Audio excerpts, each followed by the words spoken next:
I want to bring in now Democratic Congressman Robert Garcia of California. He's the newly minted ranking member of the House Oversight Committee. Congratulations on that election, Congressman.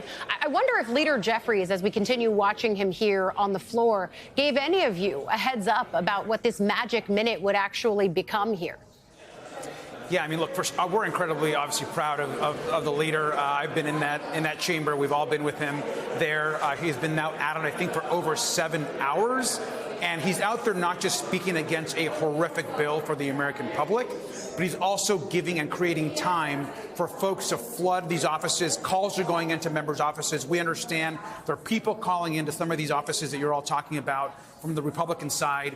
And he's really, I think, bringing life to important stories from across the country. A lot of us expected him to do something like this because he is that kind of a leader. But it's also really important for people to know that if this thing passes, 17 million people are going to likely lose their health care. Millions were going to lose their food assistance. ICE is going to be able to double the amount of detentions that they're doing across this country, targeting, as we all know, sometimes U.S. citizens and people with no due process, and all so that billionaires can get a massive tax cut. And so, I mean, we're incredibly proud of the leader. It may be that he breaks actually a record here in doing this, and it's a righteous cause to oppose this bill.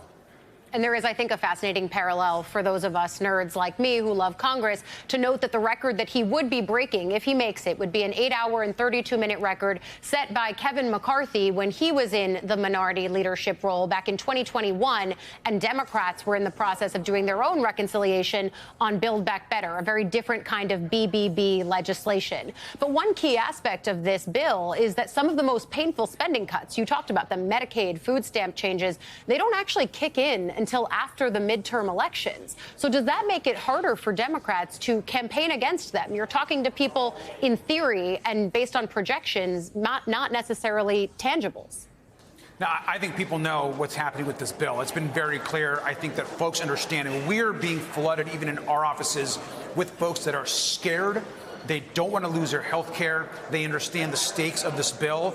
And so it's going to be very clear. Obviously, these will kick in a couple of years, the actual cuts themselves. But people know and are going to expect that their health care and American health care is going to move backwards, not forward. Less people will have coverage in this country, not more. And that is going to impact every single state across the country.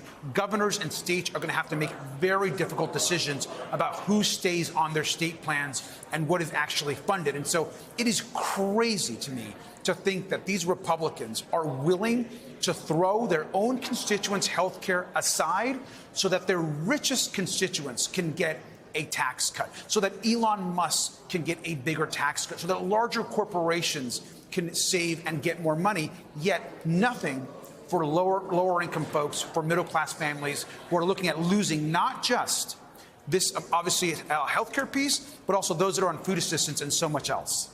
I will note that Musk has tweeted or posted, rather, multiple times against this bill. But I take your point about who could benefit based on these tax cuts. I also think the other piece of it that you touch on there is I've talked to several governors over the course of the last few days who say that it would be near impossible for their states to make up the lack of federal funding that would flow out of their state programs if this bill were to pass. But I also would challenge you, in the 900 some odd pages, Congressman, do you see any silver linings there? Does it make sense to you at all when Republicans say, well, we're stopping taxes from going up, noting the fact that it's their bill from 2017 in the first place expiring that would cause those tax rates to go up? But is there anything in here that you see as potentially good, even as you warn of all of the bad pieces? No, because at the end of the day, even the things where there could be some agreement, for example, on taxing of tips, which is there's been some bipartisan support.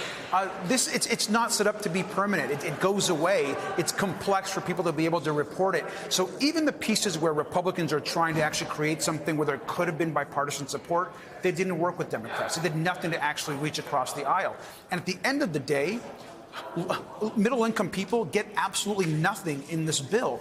All of the benefit goes to the ultra-rich. It's the largest transfer of wealth from middle-class Americans to the ultra-rich in modern congressional history. Any bill that takes away health care from 17 million Americans should be dead on arrival, and yet it's going to sail through. this Congress because Donald Trump wants it that way. He's interested only in enriching himself, his family, and his billionaire friends. And so I think this is actually a sad and shameful way to celebrate the 4th of July. I don't understand Trump's obsession with having the rich only get more. Congressman Robert Garcia, thank you for joining us. I'm sure we'll see you on the floor in the background of those shots of Hakeem Jeffries continuing throughout the day. Thank you.